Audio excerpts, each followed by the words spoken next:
Hola chicos, ¿me escuchan?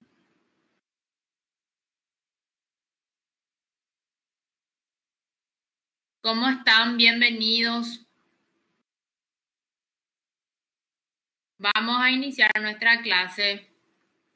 Bienvenidos a todos, estoy súper contenta de poder compartir con ustedes de una manera un poco distante, pero es lo que nos toca y vamos a acelerar para poder tratar de ponernos al día. Desde ya estoy a las órdenes. Soy la doctora Liz Gómez, ginecobstetra, y vamos a iniciar este módulo. Ginecobstetricia es súper fácil, pero es un poco extenso. Entonces, cualquier duda que tengan, estoy a disposición de aclarar cualquier cosita.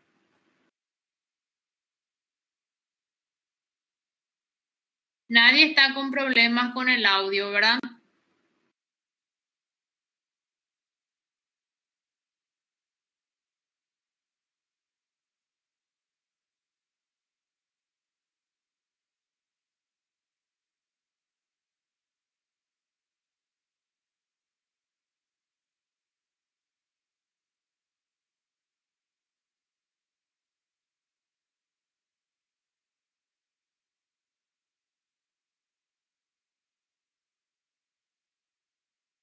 Vamos a iniciar con los conceptos básicos. Esta es la parte en donde tienen que armar más o menos un cronograma, un croquis, más o menos una idea de lo que involucra la materia. Como ya ustedes manejan bien la parte de la división estructural de la anatomía, la fisiología, fisiopatología, en la reproducción humana enfocamos las áreas que componen las zonas las zonas de influencia que poseen. Las áreas específicas en esta materia son ginecología, andrología, obstetricia, perinatología y pediatría, que siempre viene de la mano ligado al área de la obstetricia. Cualquier cosita, chicos, si no escuchan o si tienen alguna sugerencia, vayan escribiendo, por favor.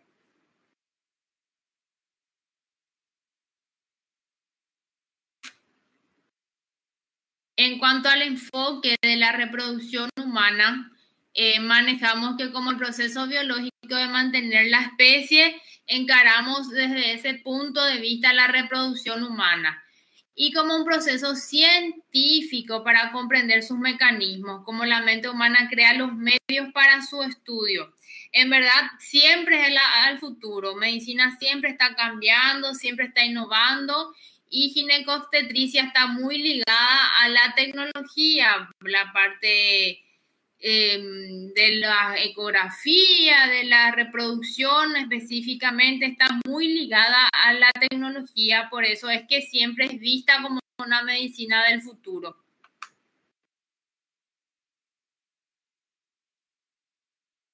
En cuanto al área materno-infantil, aquí surge de las 5 áreas que yo les cité, de las cuales 4 las conforman en la medicina aplicada de nuestra especialidad, la ginecología, la obstetricia. En obstetricia es la parte en donde más vamos a centrarnos, porque dentro de la obstetricia entra todo lo que es la gestación y el universo gravídico de la mujer.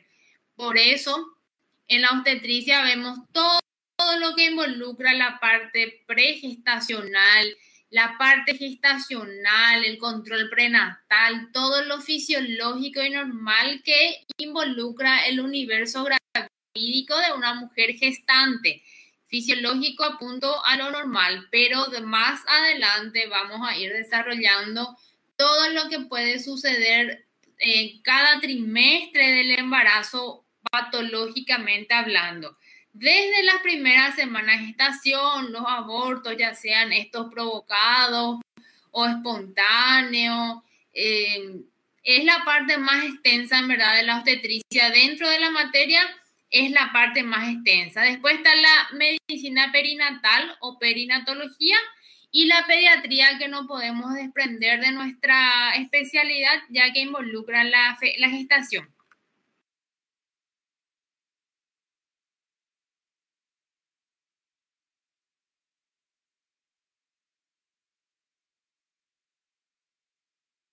Los conceptos básicos siguiendo comprenden como la rama madre, el tratado de la mujer desde el momento mismo de la concepción, donde se definen, ¿verdad?, sus caracteres sexuales. Luego se viene el nacimiento, en donde desde ese momento la mujer empieza a tener su diferenciación y a presentar situaciones y características propias de la mujer, ¿verdad? Desde el momento que nace, empieza el desarrollo genital, tanto que si existiese alguna malformación, desde ese momento puede ser detectado. Después viene la evolución. Dentro de la evolución es donde vamos a quedarnos muchísimo tiempo, porque acá entra un capítulo muy interesante que son las etapas evolutivas de la mujer, en donde se empieza a definir la edad, desde qué edad hablamos de adolescencia, hasta qué edad hablamos de niñez, a partir de los cuántos años se inicia la menopausia, cuándo es la perimenopausia, cuáles son los síntomas, los signos, las características que engloban cada una de estas partes, de estas etapas evolutivas de la mujer, y posteriormente la muerte. La muerte en la mujer tiene un enfoque social diferente. Váyanme confirmando si todos me escuchan.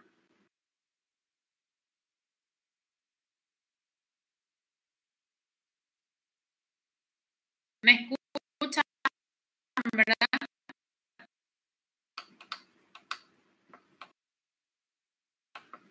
Bueno, seguimos entonces. Como les decía, la muerte en la... Opa.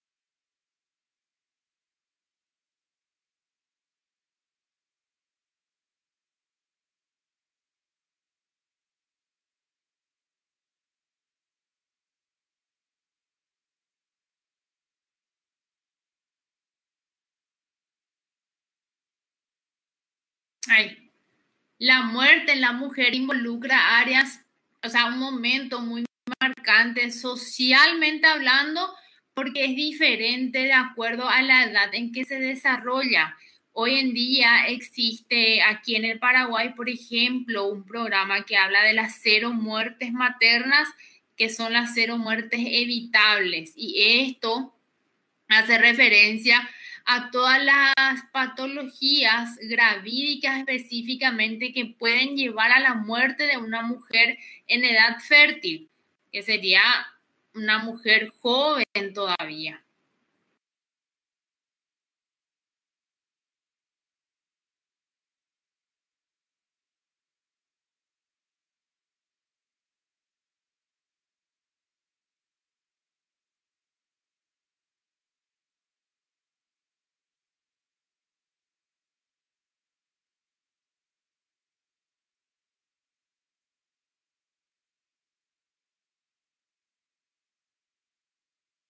Entonces vayan definiendo bien estos conceptos a medida que vamos avanzando con las clases. Vayan leyendo reiteradas veces, porque ¿qué es lo que suele pasar? Al mirar así leemos y es como que ya saben, como que manejamos todo ya desde la escuela, prácticamente manejamos lo que es menarca, menopausia, es como que ya tenemos previamente en la cabeza, pero ¿qué es lo que pasa? A lo largo las definiciones y los conceptos se mezclan. Entonces vayan leyendo para que no se le acumule el contenido. Entonces, teóricamente se extendería desde la menarca, que es el inicio de la menstruación, hasta la menopausia como fecha de última menstruación.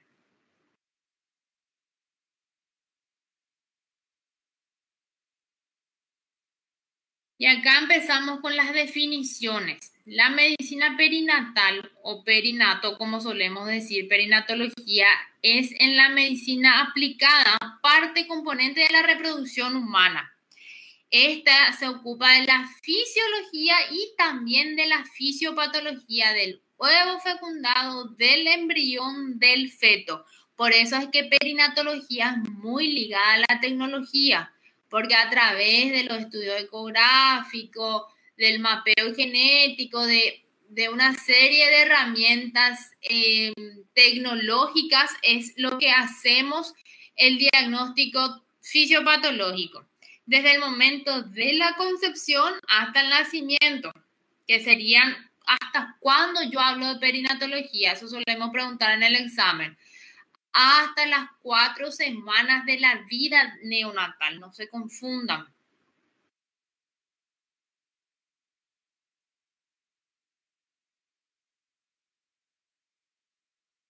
Esta es una deducción que siempre hacemos, que por lo que yo le venía diciendo, ¿verdad? Que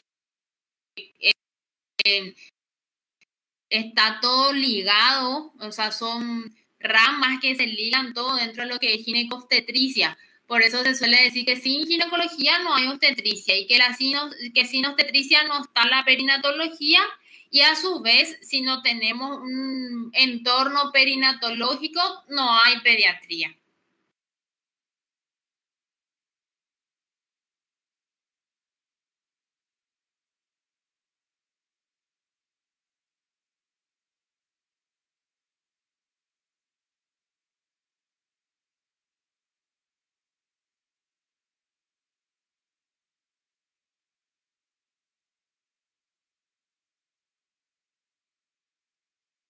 Acá empezamos con el interrogatorio.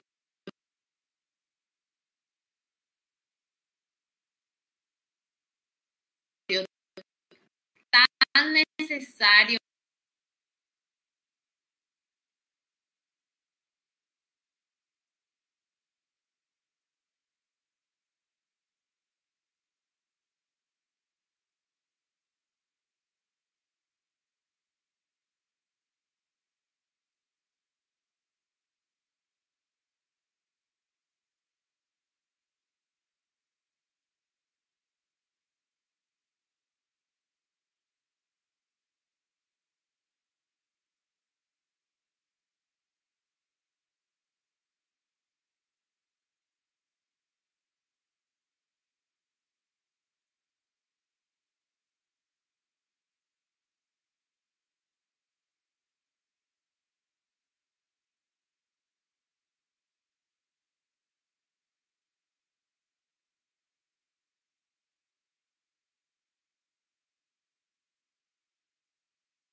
Profe, estamos sem áudio.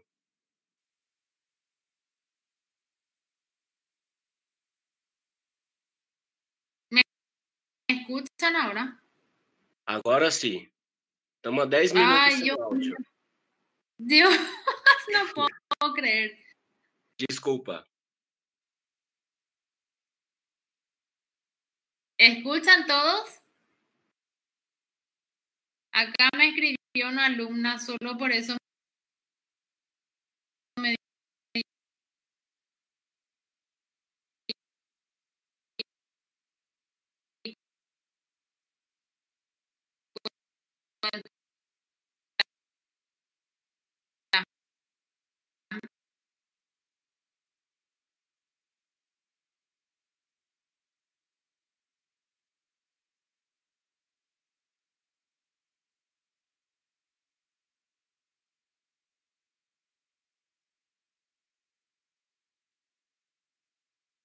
¿Están escuchando?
Hola.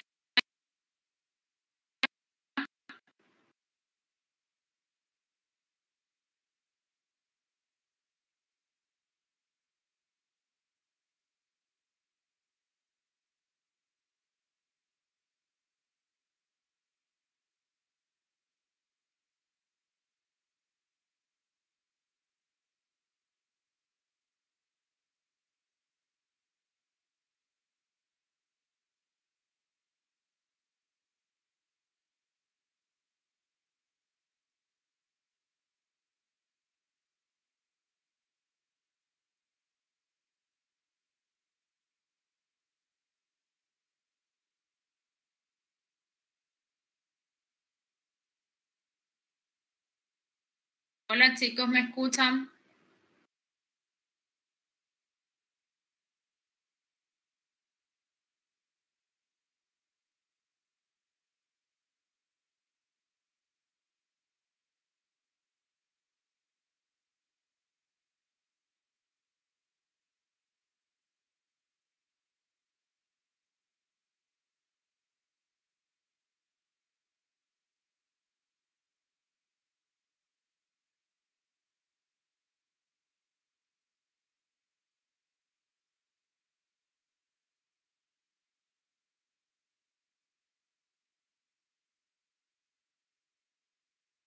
¿Ahora me escuchan?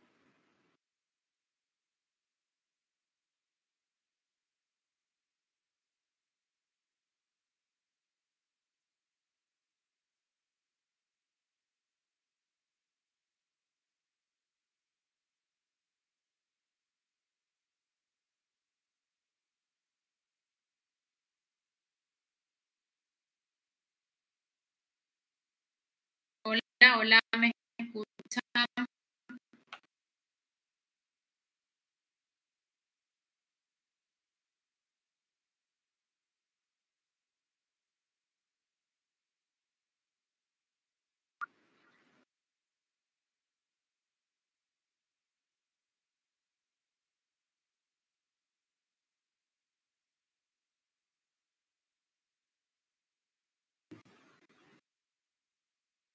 ¿Me escuchan chicos?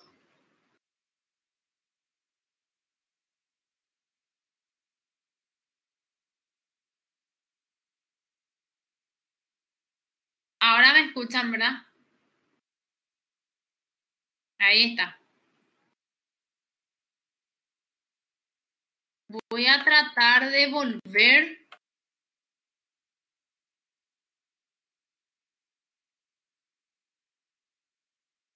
Si alguien me puede decir dónde mismo paramos, o sea, dejaron de escuchar.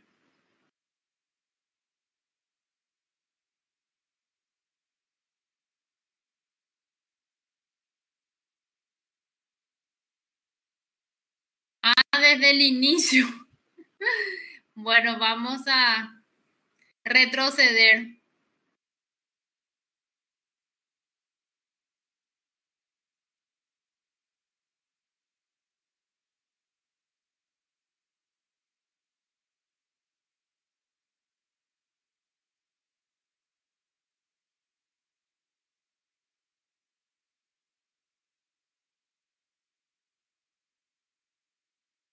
Ahí estamos.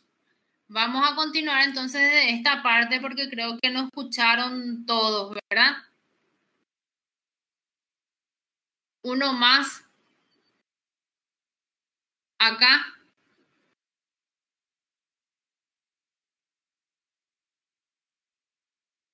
Bueno, vamos a seguir entonces. Disculpen por ser la primera clase. A veces estamos con algunas dificultades. Yo no soy muy ágil en esto. Entonces yo lo que le estaba diciendo era lo que tenían que ir apuntando sobre la diapositiva. Por ejemplo, aquí menciona, cualquier cosa vayan escribiéndome ahí o avísenle a la delegada porque ella me escribe enseguida. Continuando entonces, le estaba hablando de las cuatro áreas que conforman el área del entorno materno-infantil, que sería la ginecología, la obstetricia, la medicina perinatal o perinatología y la pediatría, que es un área muy ligada a la obstetricia. En cuanto a los conceptos básicos, consideramos como la rama madre es el tratado de la mujer desde el momento mismo de la concepción, después nuevamente en el nacimiento, posteriormente en la evolución. En la evolución entra toda la parte de la adolescencia, el periodo fértil, la perimenopausia, la menopausia, la posmenopausia y posteriormente, evolutivamente, la muerte, donde es el momento en que nosotros como médicos ginecobstetras intervenimos y hacemos la diferencia en cuanto a la evolución de las mujeres acá.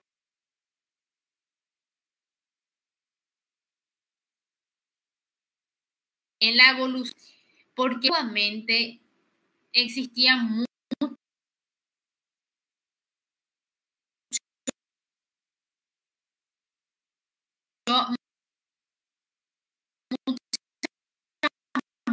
muerte de mujer en edad fértil, o sea, de mujeres jóvenes.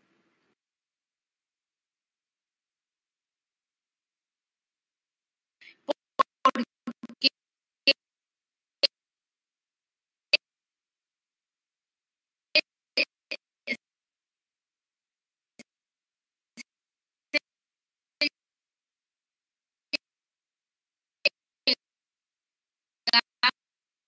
esto, por el difícil acceso, por la falta de programas y de personal médico en los puestos de salud. Entonces, lo que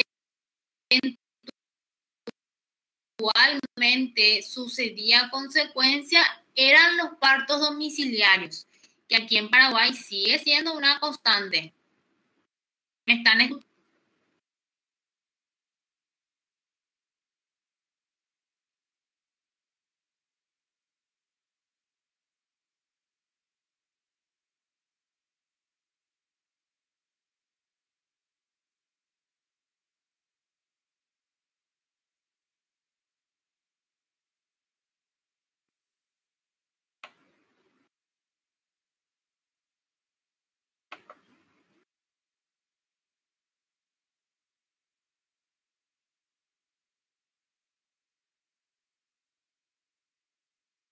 ¿Me escuchan, chicos?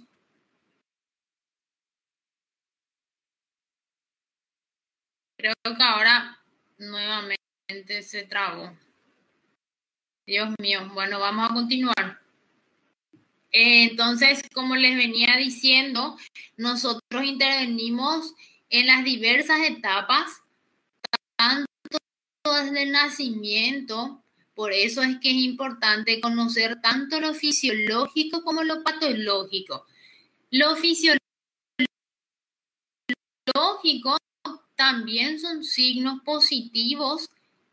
Por ejemplo, en el nacimiento hay una secreción vaginal normal, fisiológica, que a las madres les suele asustar. Para eso están las herramientas adecuadas y el conocimiento del médico que va a intervenir en tranquilizar a esa mujer que dio a luz, a punto de explicarle que son procesos naturales de la niña recién nacida. Así también en la etapa evolutiva, cuando la mujer avanza en el periodo de la menarca, los cambios que se producen, las alteraciones que se producen dentro del universo que comprende la menstruación. Hay muchas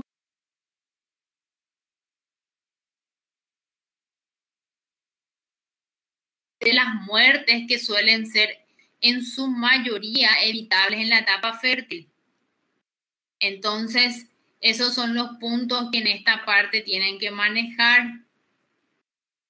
Les decía yo que es la rama de la ginecología y comprende una época de la mujer relacionada directamente con la reproducción humana. Eso es un concepto básico dentro de obstetricia que teóricamente se extiende desde el momento en que se inicia la menstruación, que sería la menarca, hasta la menopausia. Establecer la menopausia no es fácil. Por eso es que es bien específico pautar para poder diferenciar y precisar que sí se está tratando de un proceso menopáusico. En cuanto a las definiciones, la medicina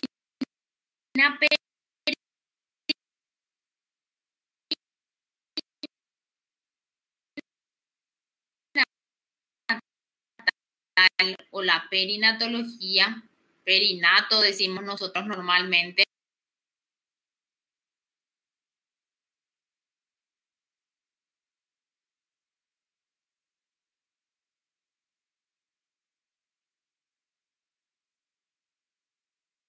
¿me escuchan? Sí.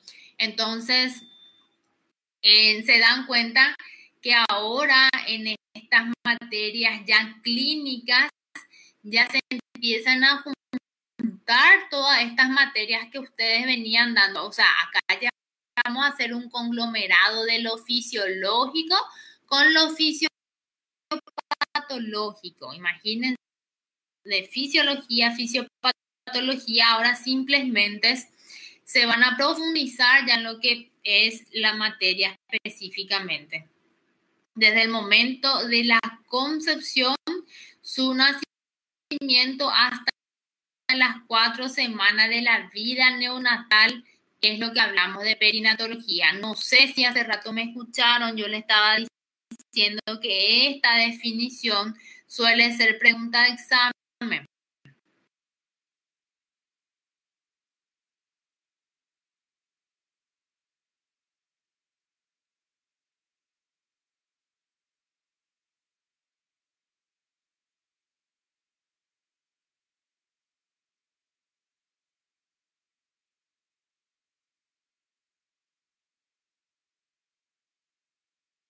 Se trabó mi slide ahora.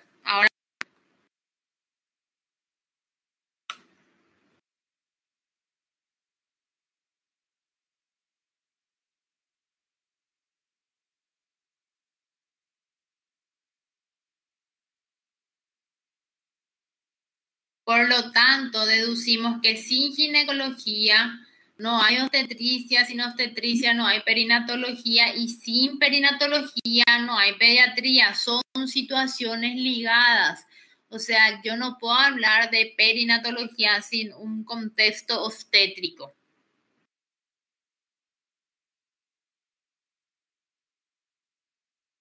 Acá es donde yo les hablé hace rato de la importancia que tiene esto,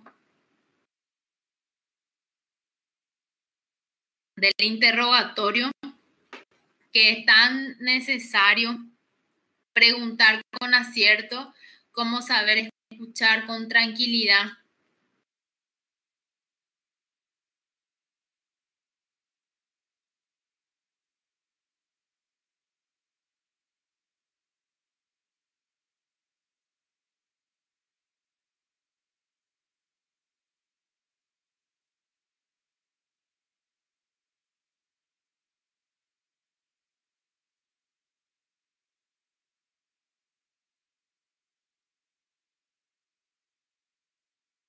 Acá me dicen que, a ver, Heraldo dice que el aprendizaje está imposible de esta manera.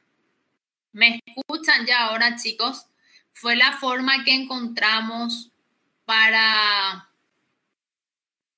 poder iniciar las clases, y como es la primera clase, estamos haciendo los ajustes que corresponden.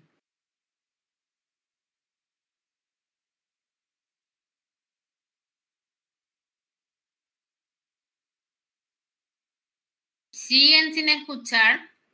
Ahí caía en cuanto al interrogatorio, lo que les venía diciendo es que la importancia en ginecología y obstetricia del interrogatorio es bastante diferente a las demás especialidades, porque ¿cuál es la diferencia que marca una pauta crucial en la ginecobstetricia? Que el entorno ginecobstétrico engloba muchas particularidades de la mujer. Por ejemplo, directamente está relacionado al pudor, directamente está relacionado a la intimidad de la mujer y directamente está relacionado al nivel educativo de la mujer que acude a la consulta. Entonces, por darles un ejemplo para que dimensionen el contexto de lo que les estoy diciendo. Las mujeres muchas veces, llegado a los 40 años, no recuerdan a qué edad iniciaron la menarca. Imagínense, se van a dar cuenta de la importancia de manejar esos datos. Hay mujeres que acuden a la consulta que tuvieron 8, 9 hijos, que no saben precisar el número de abortos que tuvieron. Hay mujeres que no recuerdan la fecha última de su menstruación. Entonces, se mezclan muchas situaciones, tanto de conocimiento como de conocimiento, de pudor, de vergüenza, de intimidad. Más adelante les voy a mostrar una ficha en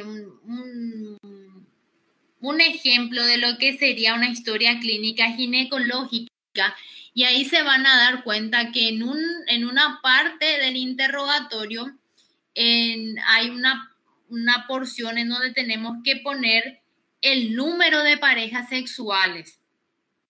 Entonces, imagínense, algunas veces la mujer acude a la consulta con su pareja actual y por cuestiones personales, vergüenza, machismo, pudor, una serie de situaciones, la mujer no se siente a gusto de confesar su número de parejas sexuales frente a su pareja actual. Entonces, eso nada más un ejemplo de las tantas cosas que están dentro del interrogatorio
volvió, chicos. Entonces, continuando, el interrogatorio, en muchas enfermas será necesario un nuevo interrogatorio después de examinarlas para consignar antecedentes que no habían sido relatados o que requieren una mayor precisión.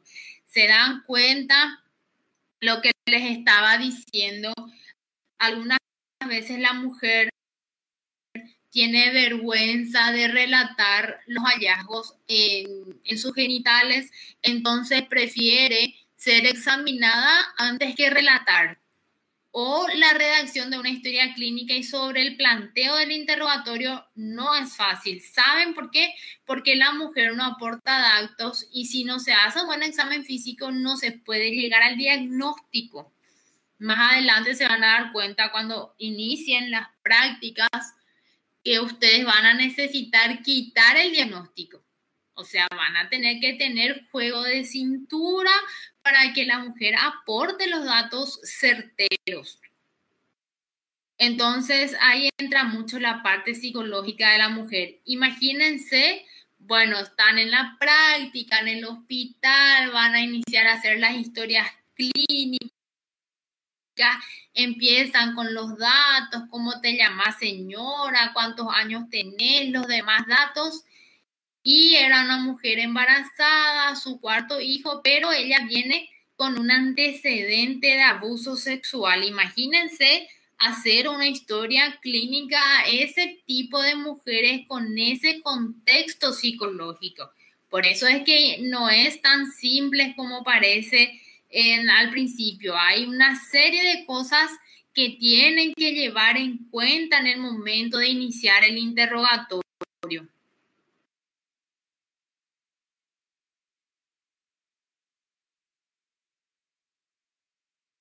Acá está más o menos en una serie, unos consejos que yo les dejo, que no debe de emplearse un método sistemático en el interrogatorio, dado el diferente nivel de sensibilidad y educación de las pacientes.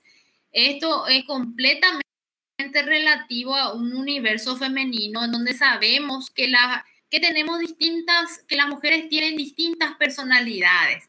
Entonces hay mujeres que van a ser completamente abiertas a responder cualquier tipo de preguntas y hay mujeres que se van a sentir completamente intimidadas. Entonces ahí va a entrar nuevamente tu capacidad, tu juego de cintura para quitar la mayor precisión posible de sus datos.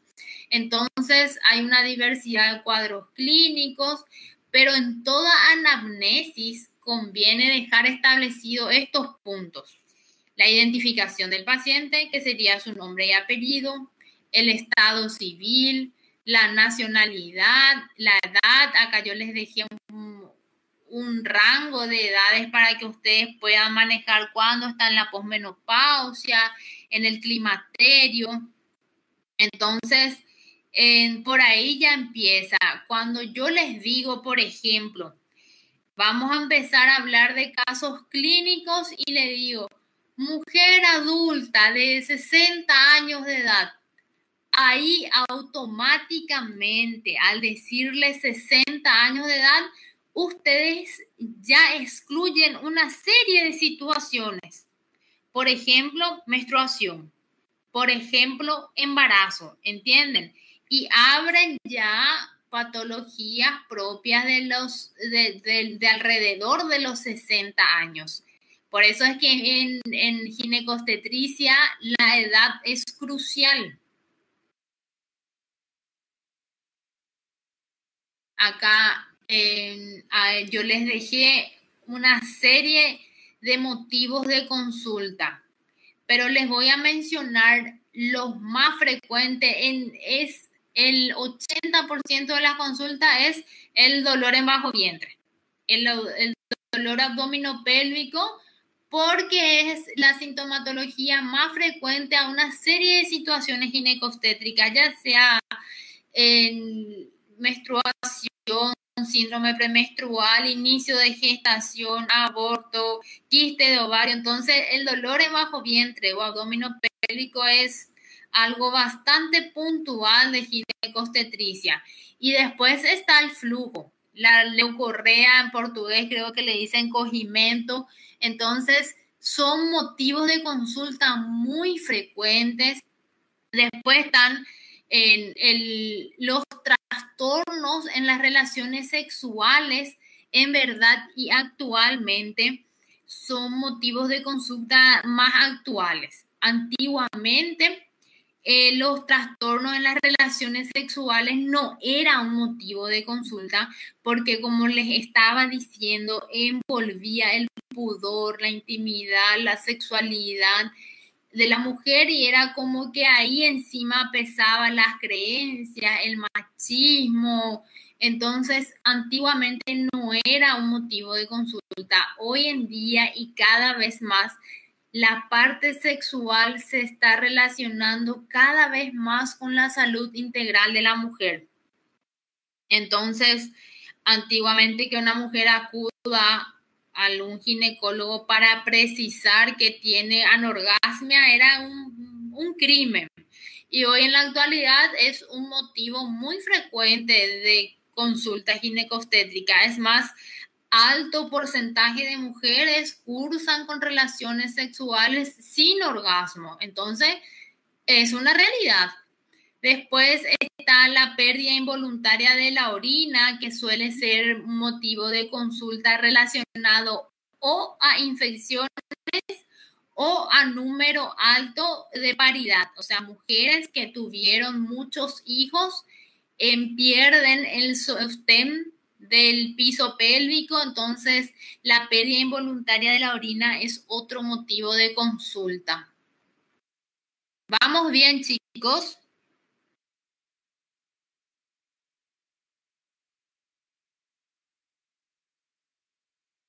Qué bueno, qué bueno. Vamos a continuar.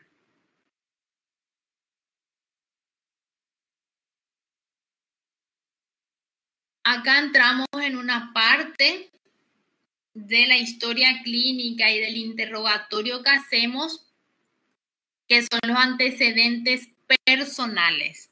Aquí los antecedentes no sexuales, sexuales, menstruales, obstétricos y de relaciones sexuales. ¿Cuáles son los antecedentes no sexuales?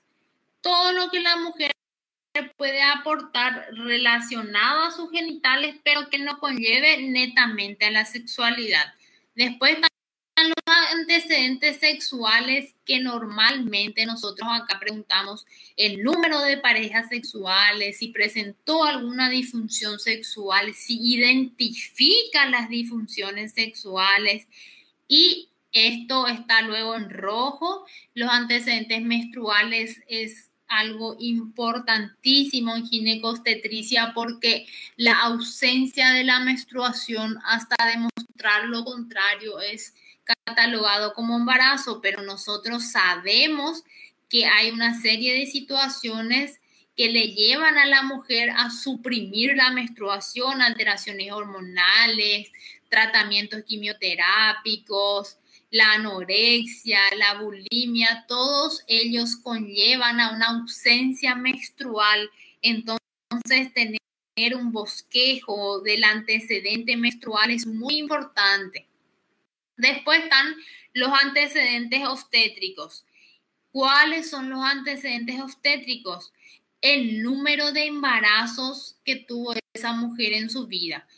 Se van a sorprender cuando vayan a los hospitales públicos, específicamente acá en nuestra ciudad, en todo Paraguay.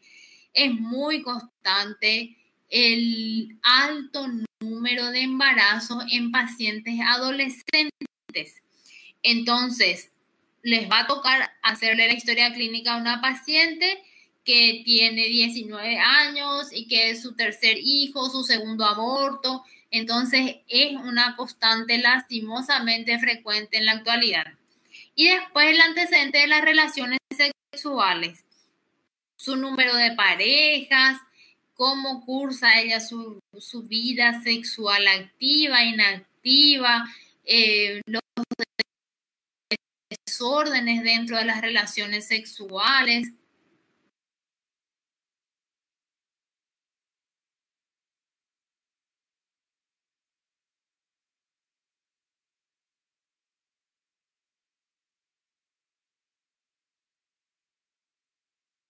Seguidamente están los antecedentes familiares. Interesa sobre todo el estado de salud del esposo y conocer si ha tenido enfermedades de transmisión sexual. La entrevista con el marido es imprescindible si se está frente a un cuadro de infertilidad, por ejemplo. En verdad, la presencia en la consulta en pareja tiene un rol específico en ciertos puntos cuando la mujer acude a la consulta, porque normalmente nunca la mujer se realizó un chequeo ginecostétrico y cuando se embaraza.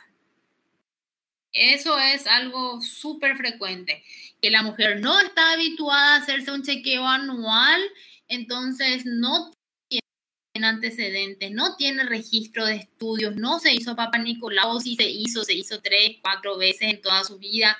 Entonces el embarazo es lo que más les trae a las mujeres a la consulta. Y es en el embarazo en donde se piden todos los estudios. Entonces, por más de que la pareja no haya confesado haber tenido alguna enfermedad relacionada a la transmisión sexual, eso se expone o viene a saltar en el control prenatal. La mujer acude embarazada, se le solicita VIH, hepatitis B, VDRL para sífilis, y ahí suele saltar uno de esos diagnósticos. Entonces, directamente estamos obligados a solicitarle los mismos estudios a la pareja. Y en el contexto de la fertilidad, también mucho más de la mano de la infancia.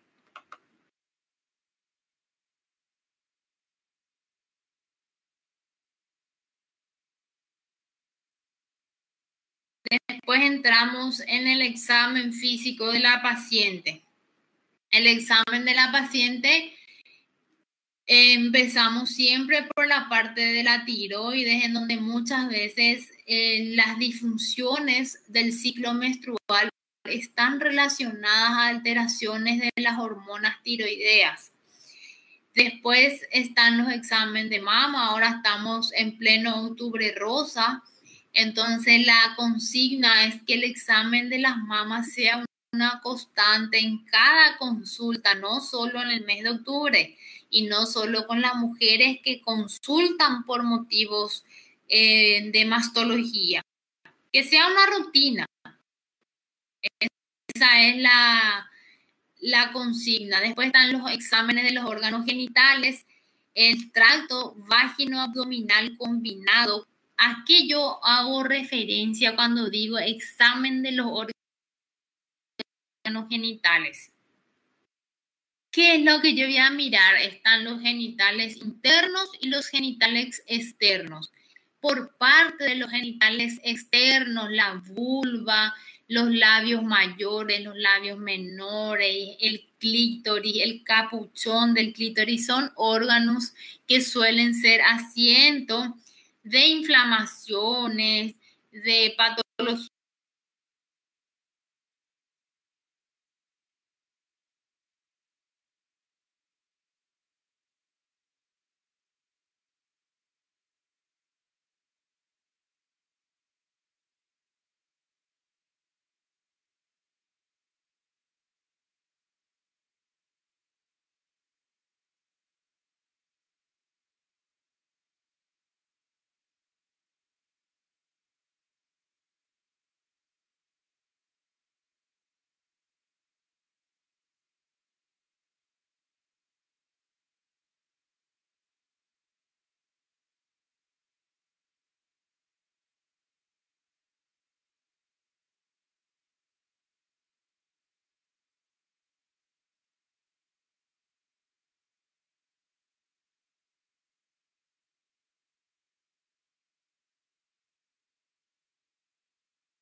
¿Qué tal, chicos? ¿Me escuchan?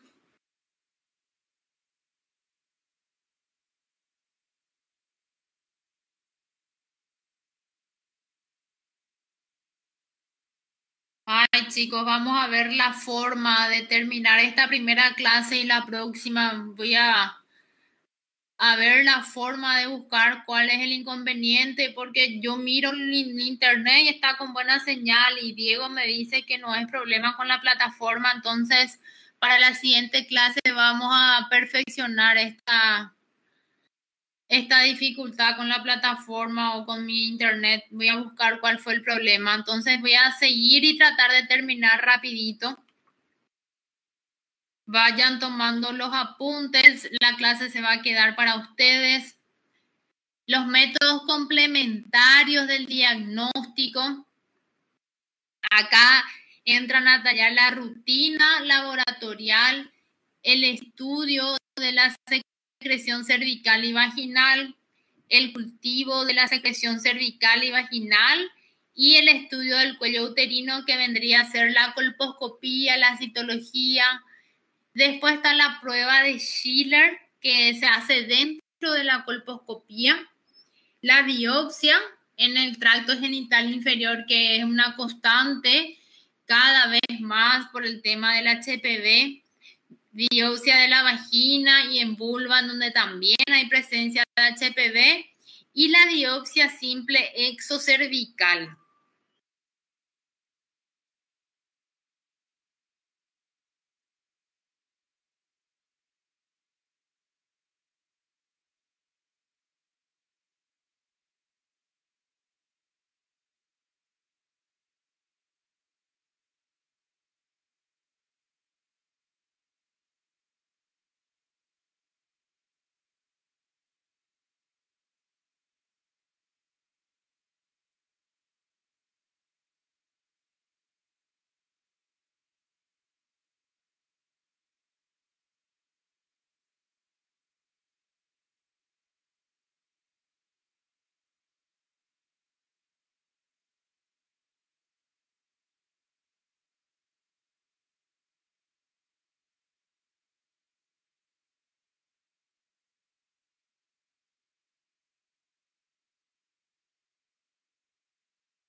Profe, está sem áudio.